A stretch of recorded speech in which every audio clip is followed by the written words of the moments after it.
here things this morning. and have 5 minutes of fame is invited to do so. I don't have much to say. All right. When Achenbaum spoke of something that she wanted to say at open mic, so we can wait for her. But I just wanted to mention, I was in the elevator last night. A couple of men not attending the convention were there. One of them noticed, so you're not a first timer, but you're whatever. So I said yes, I was attending the conference. They wanted to know what it was about, and I said a few words about Henry George. One of them said, is this like a cult? And I said, the standard rejoinder to that is, we can't be a cult, we argue too much. So, The family. yes. So anyway, I invited them to Google on Henry George and land value taxation. One of them said they were. Who knows what will happen?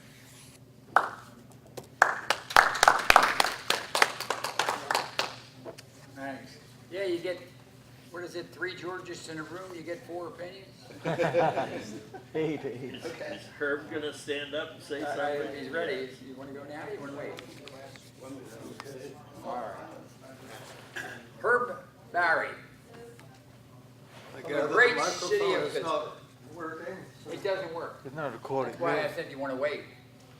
Well, most Georges emphasize that we want to increase the taxes on wealthy owners of valuable land. The problem with that is that all of us would like to be Wealthy. wealthy owners of valuable land. No.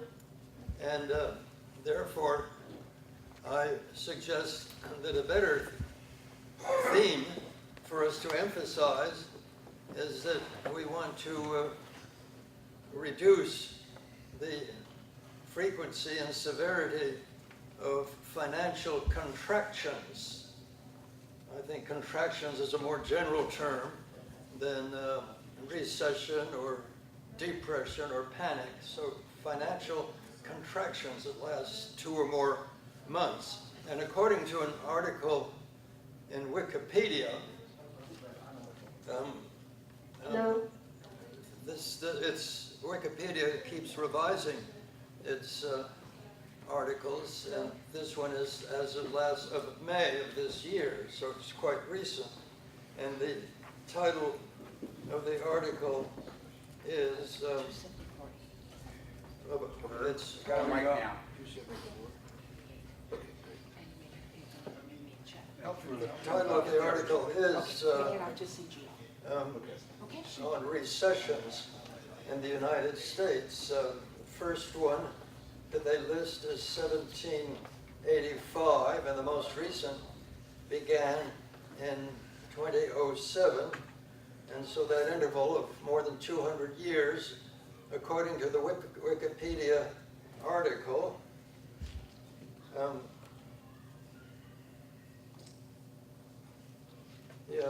list of recessions in the United States. 1985 to 2007, there were 49 financial contractions in the United States, and that's an average of 1 every 4.5 years. And that's quite a high frequency of events that are devastating to the victims who lose their home or have to declare bankruptcy because of getting laid off their jobs and therefore no longer being able to pay for their mortgages, or many people during the exuberant years of financial expansion have maximized their credit card debt, and they're no longer able to pay that off. So that's what brings on the financial contraction, which is very traumatic and tragic for millions of people.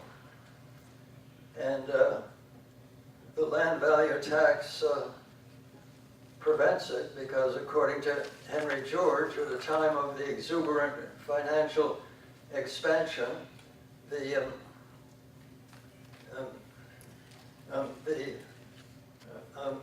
there's a bubble in the price of land, and so there is, because of that bubble in price of land, there's insufficient capital spent and insufficient labor. Labor gets laid off instead of getting more workers at higher wages. And so therefore, I propose that we Georges emphasize that our taxation of the wealthy owners of valuable land, the most important effect of it is to reduce the frequency and severity of the national financial contractions. And indeed, I have written a manuscript which argues this and reports on the Wikipedia article.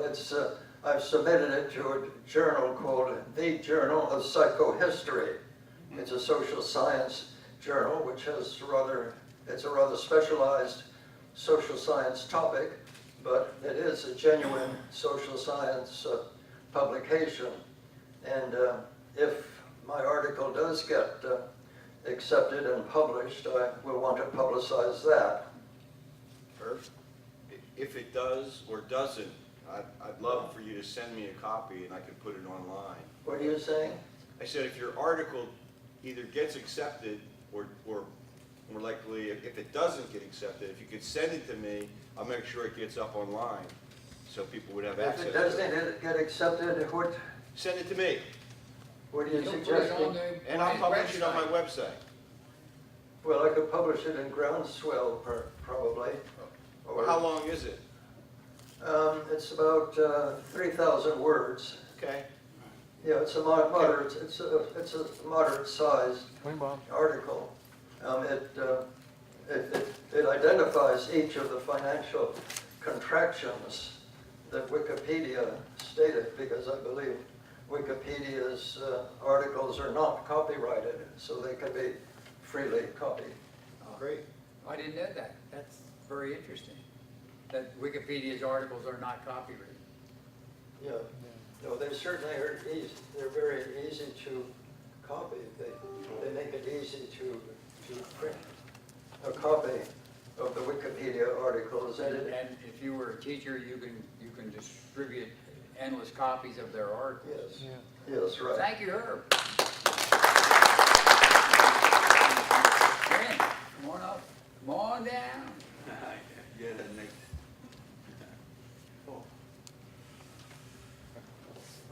Win Ackenbaum from Hardin and Rehoboth. Yeah, It's going to be difficult to get in from I've here. got two other things I want to discuss a little bit later, but this one was inspired by what Herb just said about Wikipedia. Wikipedia is a very fine thing. I'm working on the standard, and when I come across something that I think might be unfamiliar to someone reading the standard, I footnote it. And I make a lot of footnotes to Wikipedia. But what I do is copy in the first paragraph and then say, see the Wikipedia entry, provide a link. But you have to know that that Wikipedia entry might change tomorrow. Yeah. And so if you footnoted to it, or referred to it, somebody may change it tomorrow. If they've really fouled it up, then somebody else will probably come along and fix it. But it might be a little bit different from what it was. I think that there's an ability to undo. Nate Blair is an expert on this, and so is Eric Jacoby Hawkins. And those two have done a lot for this movement by adding Wikipedia entries and by editing things. And it's a skill that I plan to learn, and I haven't yet. My few attempts have been rather poor and probably not worked at all. But I think it's one of the more important outreach things we can do. So but you need to be able to footnote to something firm within Wikipedia, or it will probably get taken down. So it seems like there's a potential for like like many battles where somebody says one thing and they, oh, no, it's this way. And so you have to be constantly vigilant if our message needs to be protected. I don't know that we've got that many serious enemies who would devote their time to us. Yeah. But when someone dies, there's a huge volunteer team of people who have earned some sort of credentials within the Wikipedia world. And they monitor those entries to make sure that people don't come in and really mess them up thoroughly. And it looks like they've got a very good monitoring system based on my, 30,000-foot view of it. Is Wikipedia owned by some giant corporation? No, and they ask your $5 donation every once in a while. Wow. So I, How long will that last, we'll see. I think it's a foundation thing that they've established as a big, huge volunteer network. Wow. Which is Thank you. impressive. In fact, maybe if you see the 5 minutes is getting close, you can sort of sit nearby. William Matt from Albany, New York. Yesterday I wore a t-shirt that was in response to Charlie Avila talking about northern Thailand and the Golden Triangle, and I happen to have that shirt with me. Today, I'm wearing a t-shirt for the International Union. You're right. And I'm glad that Alana is here and David is here that will appreciate the significance of the International Union, because it's the one international Georgist organization that we have. And we have people from probably around 20 countries, I would guess. And we meet periodically, every 2 or 3 years, but also frequently on conference calls using GoToMeeting or Zoom. Now, one of the things that we frequently do here at our lunch meetings is we have all the Georgist organizations report on what they have been doing. And I suspect that will happen here at one of our lunches, maybe today or tomorrow. But one of the things that we have not done, and I think it's worth doing, is report on Georgist activity in other countries of the world. Now, I plan to talk tomorrow about Thailand and Korea, because I spent a month in Asia this past December and visited with Georgist and presented a paper at a conference in Bangkok, which was East Asia countries. Now, we have lots going on in other English-speaking countries, and it should not be lost that things are happening in South Africa, in Ireland, in Scotland, in England, and perhaps other countries too. So maybe, David, you could talk at some point on what's going on in the UK. But we need to have some kind of system for reporting about Georgist activities beyond what we know of in this organization. Yeah, go ahead, Marty. Isn't that appropriate for the International Union to have that posted on their website? I will leave that to Alana and David, our key people. But it's hard. We're a very small organization. We don't have many resources. Billy might tell everyone to look at the website, the newsletter. All I'd like right, to get on the roster, sir. you wanna speak? Yeah. We'll get up here. Not here now. This is Bob King, Chicago. I'm Bob Dean from Chicago.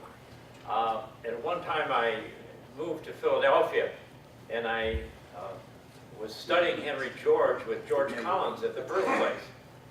and we started, you know, in with Progress and Poverty and stuff, and free trade, and we saw that all of these reforms George wanted would increase productivity. And then we got to patents, and they found out that Henry George did not believe in patents because he felt that this should be turned into the public domain right away, and everyone should benefit by this, either increased more technology or reduction in the cost.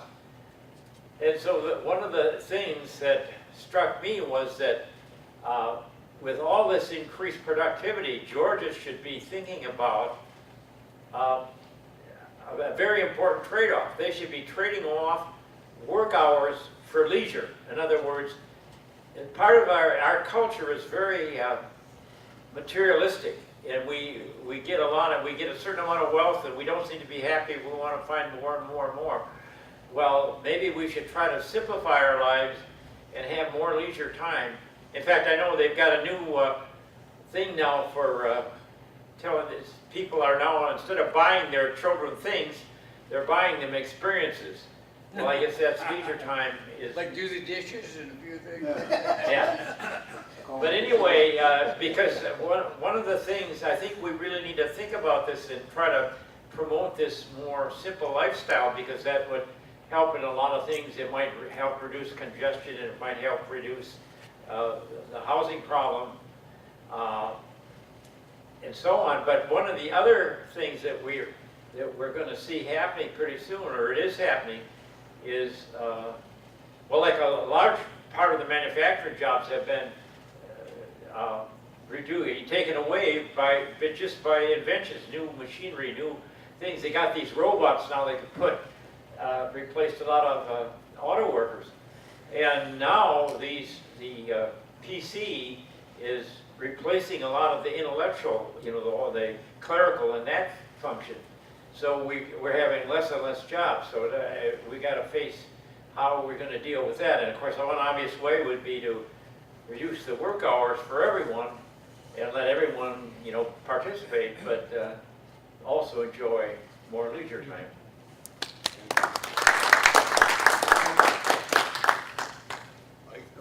We could all reduce our work hours, I suppose, if we got to earn enough pay. Got somebody else in the queue? Marty Rowland from New York. Put me on the list on. I wanted to announce a few things, and then I was going to read a few paragraphs from a paper I just wrote. So the Henry George School of, but not loud now? Okay. People hear me now? This better? Okay. Very good. I think so. Okay, so what I was going to do is announce that starting in September, the Henry George School of Social Science in New York, we're going to start a YouTube videoed study of progress and poverty. We're going to go to the actual text and explore that, you know, rather than any abridged versions, which I think the purists and the audience would appreciate the importance of reading the actual text. So that's coming up September 19th. So that's one thing. But I wrote a paper, and I'm just going to read like 3 or 4 paragraphs. And what I did in this paper is to use Henry George's actual words to situate his real position on free trade. The title is called Free Trade, George's Subordinate Concern. The first one I want to read is, he considered that if all he did was write the first 223 pages, it would have been a wasted effort, because the important part of that book, Protection of Free Trade, followed in the following 109 pages. So we get to where he, well, here I kind of paraphrase. This is what he said, and then he later explained that labor does not reap the benefit from the increases in the power of production, because through the collection of ground rent, wealth is taken from labor and the capitalists, unless the capitalists same as landowner. So any material presented below in this little paper with reference to protection of free trade. With citations greater than 223, it'd be a wasted effort to the reader to focus on, if they only focused on the earlier material. So it is apparent that George wasted his effort on those associated with the Mises Institute efforts based on their not comprehending George's message about social justice. So the next, I wanted to read 2 more paragraphs to actually get into Henry George's words. So what is more insidious than protective tariffs? So if there's something more insidious than protective tariffs, that must put it in second place as far as concerned. So George says receipts from the patent granted for a limited term of years for the purpose of encouraging invention are clearly attributable to granted privilege, as are returns derived from monopolies created by protective tariffs under the pretense of encouraging home industry. But there is another far more insidious and far more general form of monopoly. It's in the aggregation of large masses of capital under a common control. There's developed a new and essentially different power from the power of increase that is generally characteristic. And the way is clear, abolishing all imposts that are in their nature really taxes and resorting to public revenues for economic growth. This one is probably the most important one, is setting commerce right with first right land taxation. So later in life, Henry George went to Paris, to a Paris exhibition called the Congress on Land Reform, and he said, "We wish to reform and equalize commerce itself, external between nations, as well as internal among states, not directly for that is impossible, but by reforming the basis of the distribution of wealth through reform and taxation. Circulation depends on distribution. To set right taxation of land is to set right commerce. At present, the laws of commerce are as false as laws of distribution. Those who would reform the laws of commerce, free trade, before reforming laws of distribution are like those who would change the course of the water without changing the bed of the river. Also, from this, it does not follow that the abolition of protection would be of any benefit to the working class." So I think in this paper, I identify sources that come from the horse's mouth, identifying that free trade was not his primary concern. Thank you. Joe Johnson. Or get where Joe is from. Where's he from? Chapel Hill, Chapel Hill. All right. Carolina. Yeah, the last time I was here, I was from Raleigh, but now I've moved to a retired community close to our grandchildren. What's interesting about that is one time while I was in Raleigh, I went to a conference on urban transportation at which Earl Blumenauer was speaking, and he is the bicycle riding congressman from Portland area. And he was talking about that, and going down the elevator, there was a woman who happened to be a state senator from Orange County, which is where Chapel Hill is, named Ellie Kinnaird. She said the problem with Portland is they've got this limitation and it's so expensive to live there. So I said to her, well, there's another way to do that. And I mentioned about the shift to land value taxation. Well, as it turns out, I now live in the same community where she lives. She lives in Carroll Woods, which is also where I live. And so we've gotten to be pretty good friends. And so she's also very involved with an organization called Elders for Peace. And they have regular meetings about peace and justice. And so I was able to talk a little bit about that during those meetings. But one of the things I wanted to mention also was that how do we introduce our, what we call land value taxation? And of course, somebody mentioned yesterday, sometimes it sounds like we're proposing an additional tax. I think the first thing to say is we're proposing a tax shift. And we often do it, we say, from labor to land. And then sometimes people who are heavy landowners or want to be are a little wary of that.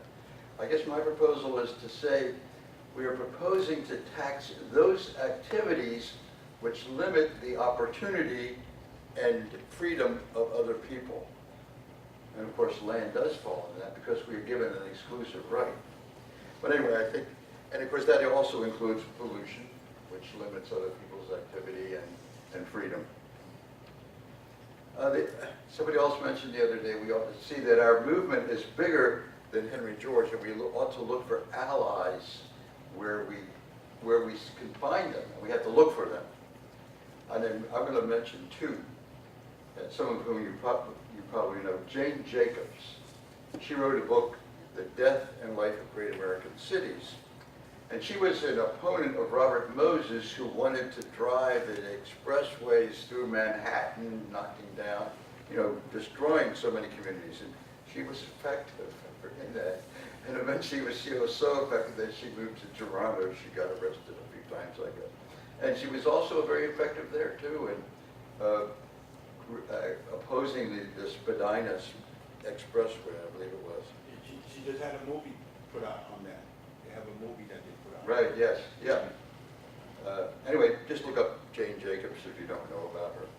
Another person that I would recommend, another woman, is Doris Longacre. She wrote a book called Living More with Less. And she wrote it from a Christian point of view. She is a Mennonite, which was the reason that I lined up with the Mennonites, was that book that I read, Living More with Less. Of course, the important part is living more with less. And of course, it's obviously a book on simplicity. Many of the articles in there, it's a collection of articles about different things that people have done, and one of them is, of course, a reduction of land usage, and also reduction of automobile travel, other things which I think most of us are very in solidarity with. Thank you, Jeff.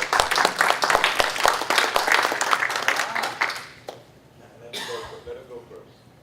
Wait. Didn't you have your hand up? Yeah, I thought I was on the list. I'm up. Pardon me? Yeah.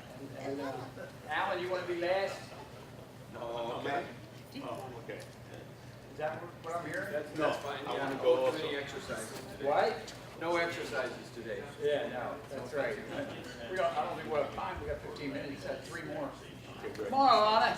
I'll be one. You'll be one. Okay, David, you can chip in here or soon.